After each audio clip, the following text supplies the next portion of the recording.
Hi, and welcome to another episode of SWITCHCast, a podcast delving into the world of film brought to you by the team at Switch. Thanks so much for joining us. I'm Charlie David Page. I'm Jess Fenton. And I'm Jake Watt. It's Thursday, the 6th of September, 2018. On this week's show, the battle of the streaming services. Can Netflix stand up to the newcomers? And is there enough room in the market for more players? And as always, all our reviews and giveaways. Let's get straight into it with The Nun. Jake took a trip to the cinema to check out the 5th film in the Conjuring series. So, was it freakishly good or terrifyingly bad? In 1952, a Catholic priest, Father Burke, played by Damien Béchier, and a novice, Sister Irene, played by Taissa Famiglia, are sent by the Vatican to investigate the mysterious suicide of a nun at the Carter Monastery in southern Transylvania. It's here that they meet a French-Canadian named Frenchie before coming into conflict with an infernal nun, Valak. I had a series of visions when I was younger, and after each one ended, the same thought would be stuck in my head. What did you see? I saw a nun.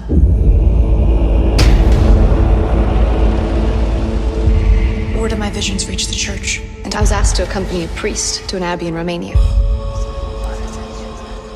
The Abbey has a long history. Valak. Not all good. What? Shouldn't you down? Callahan's here. Billed as the latest spin-off of The Conjuring, The Nun chronologically comes first and operates as a slapdash brand extension, just like Annabelle and Annabelle Creation. When it comes to scares, The Nun is reliant on 5 tricks, repeated every few minutes, in an effort to keep its audience awake. Number 1, blaring music. Number 2, nuns jumping out and saying boo. Number 3, shadowy figures, usually nuns, that appear behind a character and then disappear when the characters turn around. Number 4, doors that creak open by themselves. Number 5, nuns with weird teeth. At around the halfway point, by the 24th or so such shock, the film loses all momentum and these tricks become so achingly repetitive and telegraphed that you have to laugh. Director Corin Hardy can't take sole responsibility for this mess. A large portion should also be shouldered by screenwriter Gary Doberman, who's also written Annabelle, Annabelle Creation, and It, and clearly has a vendetta against the world. 1 star.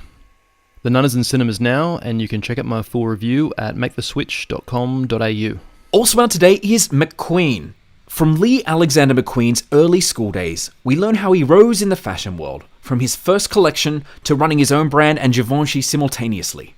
His work changed the way the world perceived fashion at the time, offering something dark, edgy, and deeply personal. But pressures from his work and personal life would leave a lasting effect on this wounded artist.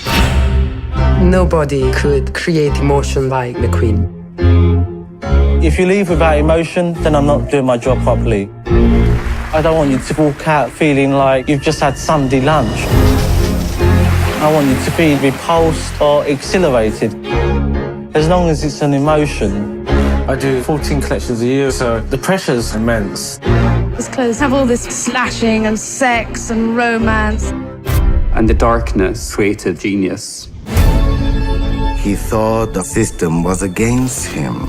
He put everything into his fashion design. There was definitely a change in it. Having to become this persona, this Alexander McQueen. Crafted with a touch of McQueen's own flair, the film is beautifully made. The documentary draws on Lee's darkness to deliver innovative and creative methods to tell the story, particularly the use of McQueen's skull and bird motifs. Similarly, Michael Nyman's music is vital, a bold and electrifying score. As the film progresses, we hear Lee's closest confidants share their memories of changes in their friend, which would inevitably lead him down a path of destruction. Lee Alexander McQueen gave so much to the world of fashion, pop culture, and art. McQueen exquisitely honors this legacy, balancing the life of a troubled man and an artistic mastermind. This is one of the most impressive cinematic achievements of 2018. 5 stars. I'm so excited that you gave this movie 5 stars. I've been looking forward to this ever since it was announced at Sydney and Melbourne film festivals. I think one of the things we have to take note of most of in this film is, within context, this isn't the first fashion documentary to come out this year. It's not the last fashion documentary that's going to come out this year. And not only just 2018 alone, but it's one of many in the last few years alone. Like we've had, just this year alone, we've had The Gospel According to Andre. We've got the Vivienne Westwood documentary coming up. Only 2 years ago, we had The First Monday in May, which is a documentary about the Met Gala. I'm just wondering where this thirst for fashion documentaries is coming from. I mean, fashion has always been a huge part of society in general. I just wonder why now. Well, I mean, I've got to be honest with you, Jess. I mentioned this in my review as well, but I could imagine nothing worse than sitting through a documentary on fashion most of the time. But there was something about this film that truly grabbed my attention. From the moment I saw the trailer, I knew that I had to go and see this film. And I'm so glad I did, because even though I had extremely high expectations, God, it lives up to it. It is such an artful, well-crafted film. And the thing I will say is, it does so well for somebody who comes from a background who knows nothing about fashion or the label McQueen or anything like that. You can come in fresh and you will be absolutely glued to that screen. It is so well crafted, this film, that honestly anyone could pick it up and just be fascinated and moved by it. That's a huge kudos for any filmmaker, regardless of theme or subject or genre. If an outsider or someone who doesn't deem themselves a fan of that can just come in and go, that was awesome, I wasn't interested, but now I am, it's fantastic. And for this incredible artist that was Lee Alexander McQueen, it would have been such a task as well to translate his incredible fashion, which are just pieces of art, onto a screen like that. Like, that's a huge undertaking. Essentially, the film is broken up into 5 major chapters of his life. They call them chapters, but they're essentially 5 different shows that he puts on throughout his career. And the specific mood and feel and where he's placed in the world at that time, and the friends around him, how they perceived him at that time. But what you get from this whole thing is, he never really wanted to be famous. He wanted to be an artist and he wanted to be a designer, but the fame just kind of came along with it. And he would have been extremely happy to be completely private and just doing his own thing, but he had to do that in order to, well, essentially make money and be able to keep making the stuff that he loved. He's portrayed here as such an average guy. He's just such a normal human being. And this is one of those sad situations where someone with such a huge amount of creativity is kind of beaten and battered into a place where they're left so emotionally vulnerable. And it's quite sad to see that take place as well. Well, McQueen is in cinemas now, and check out my full review at maketheswitch.com.au. Also out today is You Were Never Really Here.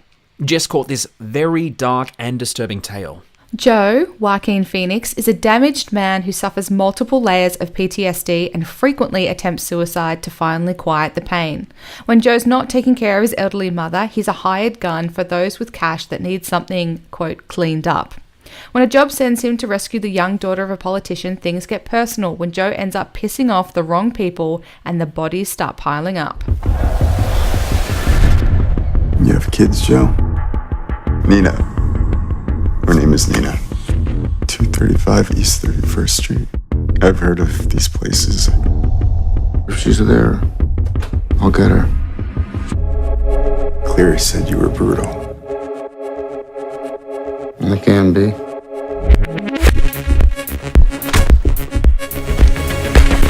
New York State Senator has been found dead in an apparent suicide.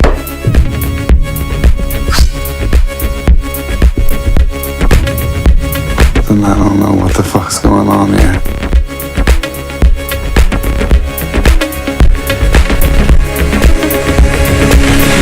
No, wake up. It's a beautiful day. With barely a line of dialogue to work with, Phoenix turns in a quiet, brutal, yet soulful performance aided by the film's masterful screenwriter and director, Lynn Ramsey. Each frame is calculated and executed meticulously, and the sound design is subtly perfect. This tale of extreme violence and sexual abuse is given heart, purpose, and redemption under the unlikeliness of circumstances, but it's a slow burn, and extreme violence means it won't be for everyone. You Were Never Really Here gets 4 stars. I think I'm the only person who did not like this film. It played at like the Sydney Film Festival recently, And I never got around to seeing it there. I saw it a bit later on. But I saw 2 other films at the Sydney Film Festival. One was called Wrath of Silence. The other one was called A Vigilante. Similar territory to You Were Never Really Here. And I also kind of felt like when I was watching it that I was reminded a lot of Robert Rodriguez's Sin City. Oh, that's interesting. And the Korean movie Oldboy. Just the same type of damaged brute who has like sort of a soft spot for children and turns his life upside down to like protect this one child who's menaced by this all-powerful conspiracy.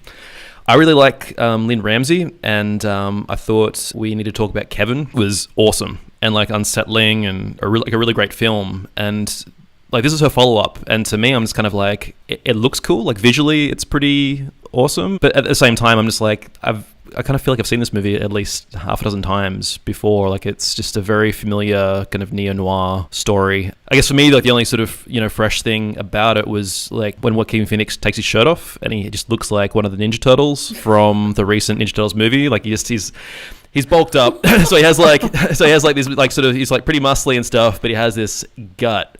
And it's just like, is this thing like some sort of prosthetic or something or whatever? And I'm pretty sure it was real. So, that was impressive. And I've never seen that before. So I guess that was fresh. I don't know, Jess, what do you think of the gut? Yeah, no, I was really impressed by Joaquin's physical transformation. I mentioned that in my online review. Obviously, I think he embodies the character of Joe physically incredibly well. Like this is a guy that is covered in scars, is constantly in physical pain due to obviously like old and new injuries that have never quite healed properly. Like his body is actually quite odd because I wouldn't quite describe it as Ninja Turtle-esque, but it is a body that is very strong. You can definitely, there's lots of muscles there, but obviously there's layers of fat on top of it. So it kind of brings in his old life and his old physicality as someone in the military and the FBI, and this new life where he doesn't quite take care of himself properly. And again, is so physically run down and damaged. This is the result of it. And I found it very impressive. And again, visually, it's quite shocking and confronting, but it just adds to the whole, I thought it added to the whole package. And like Jake said, like we have sort of seen this idea before, and it is a trope, but I just thought I sort of stripped back this preconceived idea that I've gotten from the other films like this that I've seen and focused entirely on the cinematic artistry and how each shot and scene was framed and executed. And I was just, honestly, I was in awe of it. I thought it was incredible. I just think, like, for me personally, I think one of the main things I had trouble with was the fact that it was the follow-up to We Need to Talk About Kevin. And when I saw that movie, I'm just like, I have never seen a film like this before. Like, it was just a really unusual style of, drama, thriller. And starred Tilda Swinton. Yeah. Tilda Swinton. Hey, Tildy. Yeah. Honestly, I've never seen We Need to Talk About Kevin, but this movie, You Were Never Really Here, has made me want to watch it now. Yeah. Check it out. It is like an amazing film. You Were Never Really Here is in cinemas now, and you can find my full review at maketheswitch.com.au. Also out today is The Miseducation of Cameron Post. Cameron, played by Chloe Grace Moretz, is caught in a compromising position with another girl at her prom. Her extremely religious guardians send her off to a Christian gay conversion centre. She connects with two other outsiders, Jane, Sasha Lane, and Adam, Forrest Goodluck. Together they attempt to navigate the tumultuous experience of being told everything that they feel is evil and wrong. Welcome to God's promise. You are at an age where you are especially vulnerable to evil. Change will come through God, but within me. Cameron, your struggle is with the sin of same-sex attraction. You're facing the consequences of your actions, and it's ugly. You don't really seem like the kind of person that'd be here. We didn't have a choice. Did you? The first step is for you to stop thinking of yourself as a homosexual. I don't think of myself as a homosexual. I don't really think of myself as anything. Fuck this place. This is a curious coming-of-age drama that favours sincerity over melodrama. Oscillating between emotionally connected and curiously standoffish, Cameron Post really resonates intensely when it works, but slips into conventionality when it doesn't. Moretz dives headfirst into this character, not only making her sexually believable, but passionate. There's genuine heartbreak towards the love she left behind, and true conflict as she begins to doubt herself as the teachings and events start to impact her. Not a perfect piece of art, the Miseducation of Cameron Post is a fascinating glimpse into a rarely explored corner of darkness, aptly displaying the emotional battering received by those in the care of the conversion therapy centres. Moritz's performance escalates the film into a formidable drama, with revealing insight into a cruel practice that no human should have to endure. 3.5 stars. I mentioned earlier we were talking about gay conversion films. Not really my area of expertise, but I have seen I'm Not a Cheerleader. I guess you could describe that as like a black comedy. Yeah. Definitely satirical, dark comedy sort of thing, yeah. Well, I guess the only way to kind of be able to approach the subject in the 90s was to do it with comedy. Nowadays, I mean, I think you'd find most of the world is kind of appalled by the idea of these kind of centers and the kind of brainwashing that goes on in them and the kind of detrimental things that it does to young people's health. So I totally understand why that is the case, but it's also very intriguing that Cameron Post and Boy Erased, which looks to be spectacular as well. It looks to be extremely gripping and obviously directed by Joel Edgerton and starring like Lucas Hedges and Nicole Kidman and Joel as well. It looks to be a fucking brilliant film, but it's super intriguing that the timing that they've both kind of come out in this year with these very similar subject matters and kind of dealing with this issue that's kind of been swept under the rug for a really long time. Yeah, I think it's interesting as well that like Desiree Akhavan is the one who, she's the director of The Miseducation of Cameron Post, but her previous film, Appropriate Behavior, which is awesome. It was like an independent film that she directed and starred in and wrote. Largely explored her own, bisexuality and the fact that she had a girlfriend, but she was from a family of Persian immigrants. And she couldn't be sort of open about her own sexuality and stuff like that. So I don't know, it's just kind of cool to see, I guess, like a writer-director who's so, like interested in and passionate about exploring that theme. Which I guess, it's like the perfect timing for it and whatever as well. So, no matter what the quality of the movie is, I guess, like the timing of its release is pretty spot on. Yeah, look, it's definitely worth a watch, just if nothing else, to get a glimpse of what happens inside these kind of horrific camps that they run for kids and to kind of know the kind of suffering that they go through. It's a really intriguing insight. So, The Miseducation of Cameron Post is in cinemas now, and you can check out my full review at maketheswitch.com.au. Also out today is Hearts Beat Loud. Jess caught this film at the closing night of the Sydney Film Festival, so did it get your pulse racing?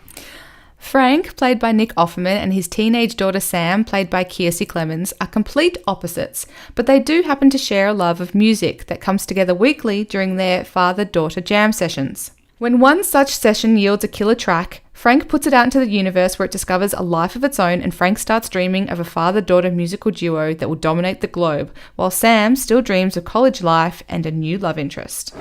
Usual for you? What is this? New indie mix on Spotify. This is my band. You guys, this is my band. This is my band! Okay, so what do we do now? I mean, we could write another song. This is so good. You wrote this. Yeah, with my dad. Sam talks to me now like she's the adult. It's just her way of making it easier for you when they leave. We were right at the wrong Maybe you could take a year off and we'll see what happens. Are you suggesting that I don't go to college so that I can stay and be in a band with you? You have the same thing that your mother had. And if she were here right now... No, you don't get to do that! Soon I won't be by your side. Give me... I've been here my whole life. I want something different. Okay, so I happen to be a massive fan of John Carney, the Irish filmmaker behind Once and Sing Street. So when you know how a film like this is supposed to be, it's hard to watch one not live up to its potential. So while Offerman and Clemens are both very charming and cute, they don't sell the father-daughter relationship, and the wonderful Toni Collette, you wonder why she's even there. Unfortunately, none of the original songs featured in the film, while good, aren't the bangers you'd hope for. The film does have a queer storyline, which we here at Switch are always fans of. So Hearts Beat Loud is sweet, but ultimately forgettable, and it only gets 2.5 stars. I've actually seen a few John Carney films myself. Being a big fan of musicals, obviously, Jake. Not by choice. I get taken to them. But I have noticed the trend that his UK films, so Once and Sing Street, are really good.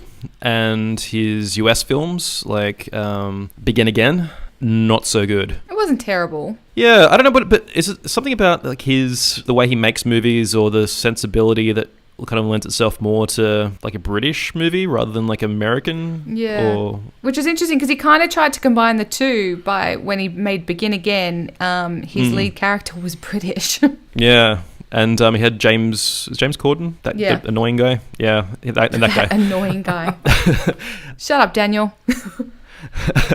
But it's like I don't know, like some filmmakers like do that thing where it's just like there's something about the timing or the sentiment or the comedy or something about it which just does not translate from the UK to America and vice versa. Listeners, if you're just joining us, we're not actually talking about a John Carney film here.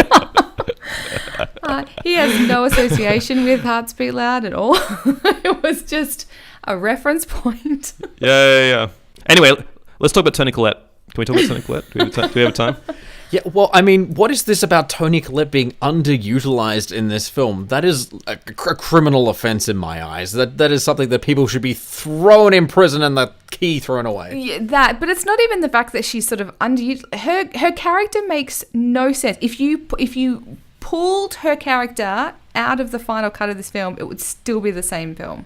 No, her role is stupid. It doesn't make sense. It confuses things. It adds elements to it that are never really resolved. And no, it didn't work for me at all. And I love her, but no, she needed to go. That is super disappointing to hear. I mean, isn't it? Even Ted Danson plays a small role in this film, and like he's funny, but he's barely in it. But again, you sit there going, what a waste of talent. I don't know why this is a thing. It sounds like they needed to reevaluate what they were doing with their cast and crew. They needed to reevaluate a lot of things. Also, when you make a musical film, a film where sort of your crux of it is the success and talent of a song, you need to get that element right and then build your film around it. And I don't think that's what they did here. And that's why the songs don't actually play a major part in the film itself. You only ever hear, I think it's 2 to completion and like a half of one. And while Kiersey Clemons is a fantastic singer and she does sing in this film, and so does Nick Offerman, you just sort of sit there and go, oh, that was a nice song, and move on. That's barely a musical then. Yeah. So you can find my full review at maketheswitch.com.au, and Hearts Beat Loud is in cinemas now. Also out today is Juliet Naked, based on the Nick Hornby novel. Annie, played by Rose Byrne, is stuck in a long-term relationship with Duncan, Chris O'Dowd, an obsessive fan of obscure rocker Tucker Crow, Ethan Hawke. When the acoustic demo of Tucker's hit record from 25 years ago surfaces, its release leads to a life-changing encounter with the elusive rocker himself. Tucker has a new album, and I don't want to spend my time with someone who doesn't get it. Oh, somebody new. Juliet Naked is a naked attempt to squeeze a few more quid out of a long-dead career. You wrote this. It was the strangest thing. I met someone on the internet. You're finally entering the modern age. You read that review I posted? You nailed it. I couldn't have explained it better myself. Tucker Crow. Tucker Crow, as in Duncan's idol, Tucker Crow. Yeah, it's really me. What's your story? Dear Tucker, it's really odd to be saying all this to a stranger, but I have a hunch I've wasted the last 15 years of my life. I don't imagine this is much of a consolation, but I'm ashamed to say that 2 decades have slipped through my fingers. At least you have a past to live up to. Big news. I'm coming to London. Would you like to meet for a drink? So this movie kills me. It is so under the radar, like I forgot it even existed. And it's going to, unfortunately, I can feel it in my waters. It's going to fade away from all Australian cinemas with, very little fanfare. So this is a Nick Hornby adaptation. He is a phenomenal novelist whose novels are adapted into great films like About a Boy, High Fidelity, and Fever Pitch. He is a sensational screenwriter himself. Unfortunately, he didn't write the screenplay for this particular film, which I find odd, and it's a bit of a red flag as to why he wouldn't want to do it. But yeah, it's got a great Rose Byrne, Chris O'Dowd, and Ethan Hawke. I mean, what a fantastic cast! Why wouldn't you want to watch them? None of us got a screening to this. None of us know what we're talking about right now, and I feel like the rest of the Australian cinema-going public is going to feel the same way. It's going to come and it's going to go, and no one's going to notice. Well, what's a little bit curious about this film, being a Nick Hornby film, was that it also appeared at both the Sydney Film Festival and the Melbourne International Film Festival, and those two elements don't necessarily gel well in my mind. It's intriguing as to kind of the road that this film might have gone down for it to kind of be film festival fodder. To me, it just sounds kind of like a samey Nick Hornby style story where it's like some dude who's like sort of, you know, stuck in a state of arrested development. He's an obsessive fan of, soccer, music, baseball, an obscure rocker called Tucker Crow, whatever. I can kind of see why Nick Hornby's movies, I guess like the adaptations of his books are released so sporadically, because all have like a very similar flavor, I guess. And unlike Nicholas Sparks, who each of his adaptations are such unique and refreshing. So true. Refreshing additions to any cinema. Yeah, I don't know. I just find Nick Hornby like more interesting as like as a screenwriter. Like he just picks kind of interesting films, like Brooklyn, for example. He's an incredible screenwriter. Yeah, he's like just a really good like nose for adaptation. But his books, to me, are just kind of really just like they really feel like thinly, autobiographical, and I don't know. I just kind of think as well, like with this kind of move away from movies that are purely about dudes and stuff like that to like, especially in recent years, there's kind of like almost like a timestamp on Nick Hornby's personal writing style, unless he changes it up radically. I don't know. I'm kind of like not really surprised that this movie isn't getting a huge amount of support. I don't know whether the market is there for it, but yeah, it's kind of a bummer to see like Rose Byrne and Chris O'Dowd and Ethan Hawke all together in a movie, and maybe not too many people are going to go and see it. So I'll see it. Well, The Merger is also in cinemas from today. Set in a small country Aussie town, the drought won't let up. Jobs are scarce and the footy team looks like it'll have to fold. Former football star Troy Carrington, played by Damien Callanan, is coaxed into coaching and teams up with Angie, Kate Mulvaney, who's running a nearby refugee support centre. They encourage the refugees to join the team and take the community on a journey of change. You as a club need to decide, merge or fold. You can't just force us into a merger. What's a merger? Oh, it's when one shit team joins up with another shit team to make a slightly less shit team. You can get quadruple your funding by accessing grants to employ refugees for the rebuild. These blokes can swing a hammer. I reckon they can kick a footy, yeah? I am very unfamiliar with this game. How's your English? English okay. Australian, not so good. Is that your family? No, this was already on wall when I come here. Of course this is my family. What do you think, Saeed, creepy man, put photo of strangers on walls? Some people out there don't like what we're doing here. What are we doing here? We're rebuilding the footy club. This isn't a club, it's a joke, mate. Where is Aleppo? What's left of it is in the north of Syria. Yeah, because nothing's coming up on TripAdvisor. Finally, the documentary Wayne, or as I like to call it, Wayne, races into cinemas today. It's the near improbable true story of the larrikin kid from Wollongong, Wayne Gardner. His remarkable journey takes him from a $5 dirt bike to the pinnacle of his sport. In 1987, Wayne became the first Australian to win the World Motorcycle Grand Prix, and with it, the hearts of all Australians. Australian motorcycling ace Wayne Gardner. Wayne Gardner. Wayne Gardner. #1 sporting hero down under. Action! I just love saying that. What a rocket this young boy is. I was saying to Donna, one day I'm going to be like that, racing Grand Prix. It was remarkable how he actually moved through the ranks. People are like, who is this guy? Where has he come from?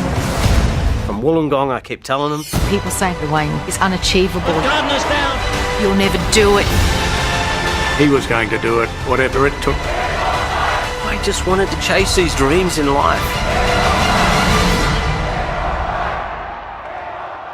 Now let's take a look at our most anticipated film of the week in our trailer wrap.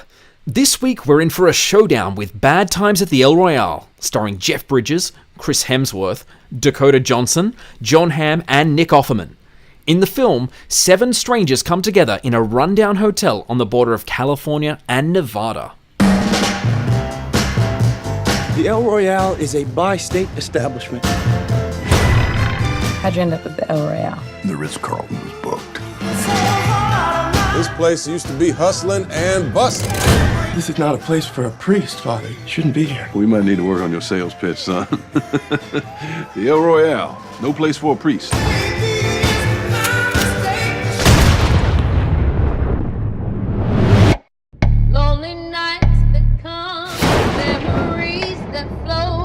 You watching me? I only watch who they tell me to watch. Who's they? Management. Would you mind opening up the door? No, I ain't gonna do that.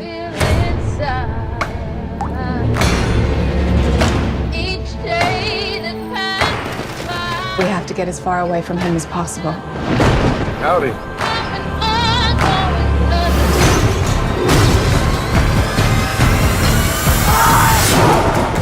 So this film is written and directed by Drew Goddard. He is a filmmaker that has an impressive resume when it comes to being a producer, like The Martian, to a lesser extent as a screenwriter, but he is an amazing television writer for like Daredevil, Lost, and Alias as well. But as a director, he has 2 credits to his name. The Cabin in the Woods, which was made in 2012, and 2 episodes of The Good Place. Now, while both are great credits, he hasn't really done anything. So I find it incredibly impressive that he has put together this incredible cast. This is a very unique looking film. It's got a David Lynch-y kind of feel to it. Yeah, I feel like Drew Goddard's kind of come out of nowhere. Like he has and he hasn't come out of nowhere. But this is definitely an intriguing looking film. And any film that has a shirtless Chris Hemsworth in it, I mean, why wouldn't you? Well, I mean, you just look at the trailer and you can see there's a very unique style of cinematography to it for sure. I kind of have described it as like a bit of a noir western, like it's kind of drenched in these neon colors, and you can imagine this kind of really bad 60s hotel kind of motel situation, like semi-run down, and all these strangers just converging at nighttime. It's like, I don't know, a combination of some kind of action film meets an Agatha Christie novel meets, you just don't know where this film is actually going from the trailer, which is actually, it's great. It keeps the anticipation up, I think. Intrigue. I was going to say it kind of looks like that.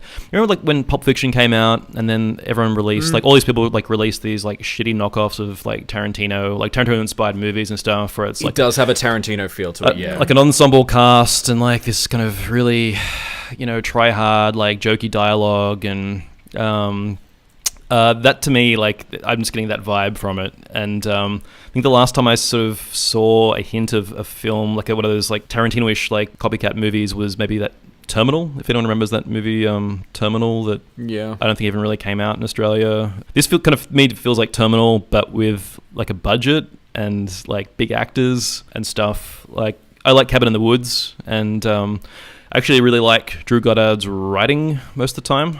But Bad Times at the El Royale, there's something about it which just looks a little bit like it could go pear-shaped, I think. So look, I'm not going to argue with you, but I'm also going to hold some high hopes that it is actually like I'm with you. The surprise of the quiet season in cinemas. I will bet $20 right now that this is a bad movie, and you guys got it. You are on. Yeah. Little faith. Three-way bet, $20 each. And winner take all. So hang on. Just to clarify that, so if Jess and I win, then we get $10 each. Yes, that's correct. And if I win, if you win, you get 40. Yes. I feel like this is rigged in your favor. I'm just saying. Well, if you don't want to sort of back up your opinion with cold hard cash, that's put your money where your mouth is, mate. We'll have a dawn shootout. How about that? Yeah, cool. Excellent. Well, you can catch Bad Times at the El Royale, for better or worse, in Australian cinemas from the 11th of October. And for all the latest trailers, head to youtube.com/MakeTheSwitchAU. There's a horde of new streaming services looming on the horizon, ready to compete with Netflix. The biggest contender seems to be Disney, who are preparing to launch their own platform at the end of 2019, with a huge catalogue of content. Is there room for more on-demand services on the market? And will this start to limit the content available on existing platforms? I hate this idea for several reasons. It ends up saturating the market with streaming services, and it ends up obviously depleting the catalogue of existing and soon to exist streaming services. So Disney in particular, which is what we're focusing on here, had an exclusive deal with Netflix, which I believe is just about to run out. I think Ant-Man and the Wasp is the last thing that's going to be released on Netflix from the Marvel/Disney catalogue before they again take it all back for their own streaming services. So what people want these days is they want things cheaper, they want things easier, and they want things more convenient. So in this country, when you look at things like Foxtel, their base package starts at something like $25 and can go upwards to over $100. They actually charge people extra for HD channels, which is fucking ridiculous because HD is the standard these days. So anything less than is just crap. So when these streaming services come along, like Netflix, Hulu, Amazon Prime, Stan, what have you, they charge $10 a month, which is great, and everyone loves it, and people may have 2 or 3, but the more that are on offer, the more these new players seem to think that people are just going to keep buying and buying and buying, and at the end of the day, people don't want to be paying $80, $90, $100 for 10 different streaming services that they have to flick between, because that's bullshit. That's not what these things were invented for in the first place. They wanted to give people heaps of content for a really cheap base price and, endless hours of entertainment, new content, what have you. And now you're diluting the market, and it's not going to play. I feel like it's not going to play in people's favors, and it's just going to sort of collapse on itself. Well, I think this will be the problem. I mean, one of the great things about streaming services was that it kind of pulled back the people who were torrenting and accessing films and television illegally. And the problem with this is that there are so many things which are now exclusive to one particular platform. So as Jess says, you've got to have 2, 3, 4, 5, 6. And so what it's actually starting to do is push people back into that illegal side of the internet, which is kind of, as she said, defeating the purpose of having those streaming services with that great range of content. But in the flip side, like if all of this content is starting to disappear from, say, like Netflix, what does that end up doing to Netflix? I mean, I know they're kind of trying to push their own original content as much as possible, which, sometimes works, usually in the television sense, sometimes doesn't. That's usually the movie side of things. But, I mean, that kind of stretches the limit in terms of what these existing services can do if they don't actually have access to, say, all these Disney films. And it's not just Disney films, because Disney is a freaking huge conglomerate now. They've bought out Pixar, Marvel, Lucasfilm, Nat Geo. They own ABC, the network in America, and things like Disney Nature. So there's a whole documentary section. They own so much stuff. And then, on top of that, they're about to take over Fox and take over everything that they own as well. So that adds more complication to the problem. Yeah, I think Netflix is really going to have to reevaluate its product, I guess, and start putting some more thought into, not being such a dumping ground for what used to be direct-to-DVD films and things like that. Quality over quantity. Oh, hell yeah, because that's I think Netflix, in terms of the amount of content it has available, it's going to have to generate some pretty amazing original shit. It does. Yeah. Sometimes it does. Sometimes, yeah.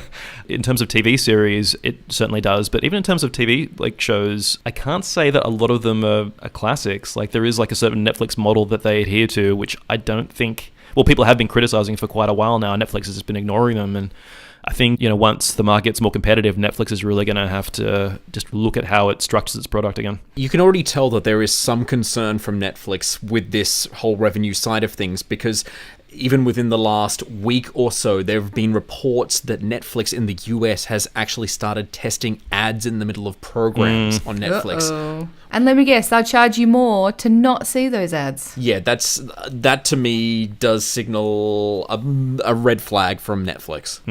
But the ads, so I just add on top of that, the ads are for other Netflix programs. So it's kind of if you're watching this at the moment. Yeah, but at the same time, I don't think it needs to be a Netflix versus Disney versus Hulu versus Amazon Prime versus whoever. I think it's also a matter of greed and selfishness. I feel like people who have just a small sliver of original content need to stop sitting there going, mine, mine, all mine. You can't see it unless you like me, kind of thing. I think it needs to be like this. This is art and Some entertainment, creepy and golem creature sitting in the corner. it needs to be shared, and it needs to be for the people instead of these greedy pieces of shit in the background who sit there and all they see are dollar signs. Yeah. At the detriment of this idea, this platform, and the public. I think what you're describing, though, is the opposite of consumerism and capitalism. That's So communism. I think that might be the big problem. What's this communist talk? Yeah, no. I'm such a romantic. Damn, commie, Jess. I'll see you at the meeting, Charlie. Okay, so we have some great giveaways up for grabs this week. The Lavazza Italian Film Festival is heading to cities across Australia soon, and today's your last chance to win a double pass to check it out. With 37 of the latest and greatest from Italy's best filmmakers, there's no shortage of passion, drama, romance, and style for film lovers to enjoy. This year's festival includes the opening night Australian premiere of Loro, Happy as Lazzaro, Dogman, and the 1977 original version of Suspiria. Jess, you really have to go and see Suspiria. The original 1977 version. I think you'd enjoy creepy. it. No. Sounds like a barrel of laughs, yeah. It's old. It's old. We're also giving away 5 double passes to see Beasts in cinemas. Mole, played by Jessie Buckley, feels suffocated by her oppressive family and the small island community in which she lives. When she meets mysterious outsider Pascal, played by Johnny Flynn, she finally experiences a taste of freedom and adventure. Their passionate affair is threatened when Pascal becomes a suspect in a string of brutal murders. We have 5 copies of Cargo to give away this week. In a desperate bid to outrun a violent pandemic, Andy, played by Martin Friedman, and Kay, Susie Porter, have holed up on a houseboat with their 1-year-old daughter Rosie. When their peaceful existence is shattered by a violent attack, Andy takes his family ashore to seek help for his badly injured wife. But this decision ends up in tragedy when Kay meets a grisly demise, and Andy's not only infected himself, but left with 48 hours to find a new guardian for their child. We're also giving you the chance to win one of 5 copies of Francis Ford Coppola's The Cotton Club on Blu-ray this week. Cornet player Dixie Dwyer Richard Gere gets a job in Harlem's famous Cotton Club, while his brother gets a job as a bodyguard. Dwyer falls for his boss's mistress and finds himself caught in the middle of mobster rivalry in this stylish gangster film. Finally, we have 5 copies of To Catch a Killer up for grabs. In a quiet suburban street, in a seemingly perfectly middle-class suburb, a vicious killer stalks. John Wayne Gacy Jr. was a respected, well-liked man, a loving husband and a father. But below the surface hides the mind of a sadistic, cold-blooded serial killer. For your chance to win this and all of our great giveaways, head to maketheswitch.com.au/comps now. And before we go, we'd like to offer you some cinematic inspiration, with each of us suggesting one film that you should see this week and why.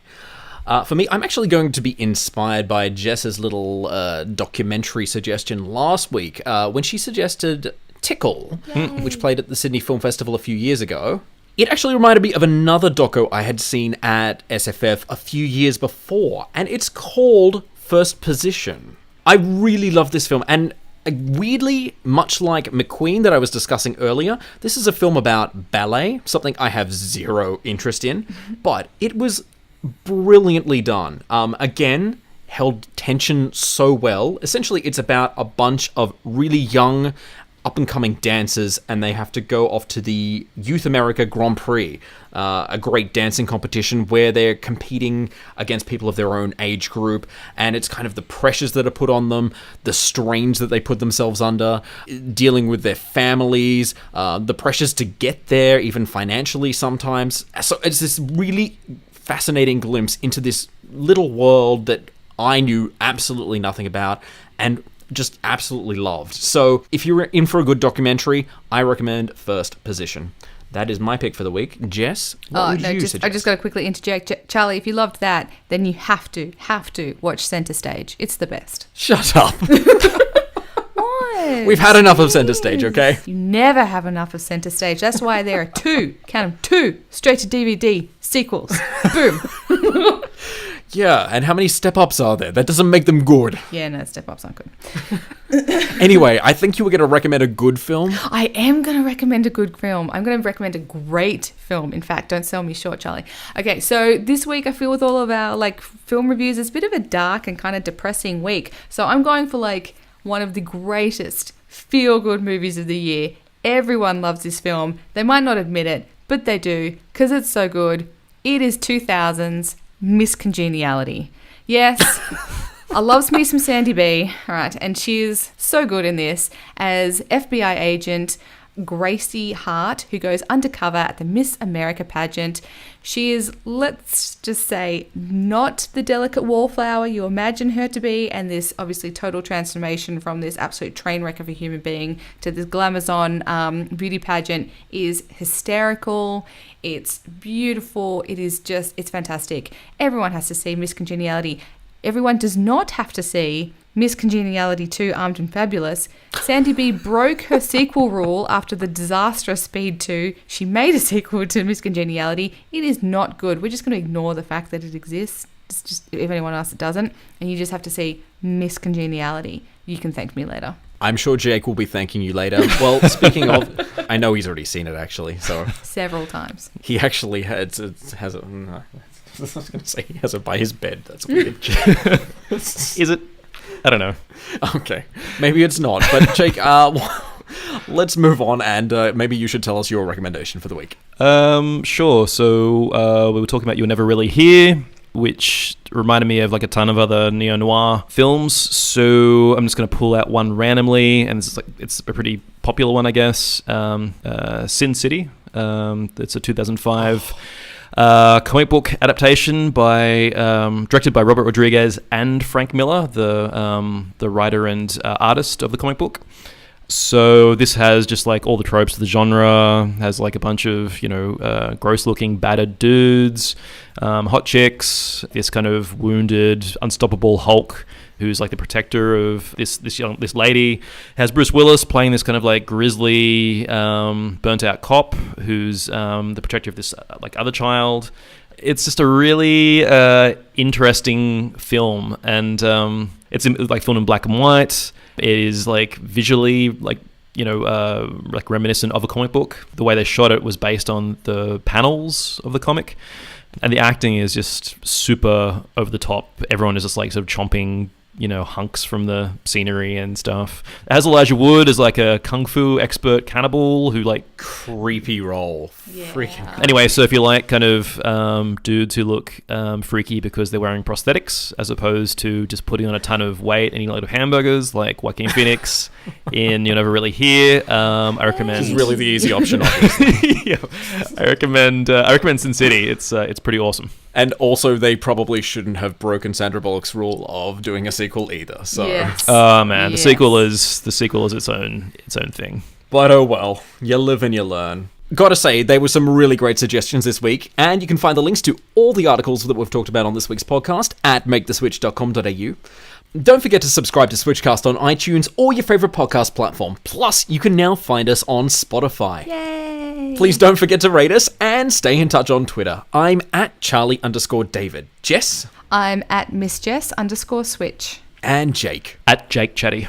Like it, follow it. You can find us on Facebook, Twitter, Instagram, and YouTube at MakeTheSwitchAU to stay up to date with all the latest reviews, news, trailers, and giveaways. And you can find all the notes and links to everything we've discussed on this week's podcast, as well as other episodes by visiting switchcast.com.au. On next week's show, I'll be taking a look at both the social media mystery Searching and the British psychosexual thriller Beast.